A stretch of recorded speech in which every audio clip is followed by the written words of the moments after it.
Hello hi ನಮಸ್ತೆ ಕರ್ನಾಟಕ. ಇದು Sumitra G Nayak from Kadur.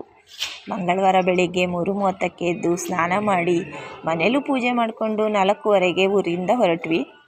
ಮದಿಘಟ್ಟ ಬಂಜೇನಹಳ್ಳಿ ಮಾರ್ಗವಾಗಿ ಬಂದು ಬಾಣೂರಲ್ಲಿ ತಿಂಡಿ ತಿಂದು ಆಸ್ಪತ್ರೆಯಲ್ಲಿ ಮಾತ್ರೆಗಳಿಸ್ಕೊಂಡು ಸಕ್ರಾಪಟ್ಟಣ ತಲುಪಿದಾಗ 12 ಗಂಟೆ ಆಗಿತ್ತು. ತುಂಬ ಬಿಸಿಲಿದ್ರಿಂದ ಅಲ್ಲೇ ಡಿಗ್ರಿ ಕಾಲೇಜಲ್ಲಿ ಸ್ವಲ್ಪ ಸುಧಾರಿಸ್ಕೊಂಡು 3 ಗಂಟೆಗೆ ಸಕ್ರಾಪಟ್ಟಣ ಬಿಟ್ವಿ. ಮುಂದೆ ಉದ್ದೇಬೋರ್ನಹಳ್ಳಿಲಿ ಊಟದ ವ್ಯವಸ್ಥೆ ಇತ್ತು.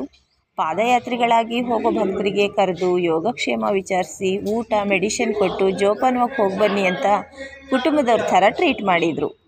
ಅಲ್ಲಿಂದ ಹೊರಟು ಚಿಕ್ಕಮಗಳೂರು ತಲುಪಿದಾಗ 10:30. ಅಲ್ಲಿ ಈಶ್ವರ ದೇವಸ್ಥಾನದಲ್ಲಿ ವಸತಿ ವ್ಯವಸ್ಥೆ ಆಗಿತ್ತು. ರಾತ್ರಿ ಊಟ ಅಲ್ಲೇ ಮುಗಿಸಿ ನೈಟ್ ಅಲ್ಲೇ ಉಳ್ಕೊಂಡ್ವಿ. ಇದಾಗಿತ್ತು ಇವತ್ತಿನ ನನ್ನ ಲಾಗ್. ವಿಡಿಯೋ ಇಷ್ಟ ಆದರೆ ಲೈಕ್ ಮಾಡಿ, ಶೇರ್ ಮಾಡಿ. ಪಾದಯಾತ್ರಿಗಳಾಗಿ ಹೋಗುವ ಭಕ್ತರಿಗೆ ಸಿಗೋ ಪುಣ್ಯದ ಫಲದಲ್ಲಿ ದಾರಿಯಲ್ಲಿ ಅನ್ನ ಸಂತರ್ಪಣೆ ಮಾಡುತ್ತಿರೋರಿಗೂ ಆ ಫಲ ಸಿಗಲಿ ಅಂತ ಹೇಳ್ತಾ ಥ್ಯಾಂಕ್ ಯು, ಬಾಯ್. ವಿಡಿಯೋ ಮಾಡಿದಾಗ ಸ್ವಲ್ಪ ಡಿಸ್ಟರ್ಬೆನ್ಸ್ ಇತ್ತು.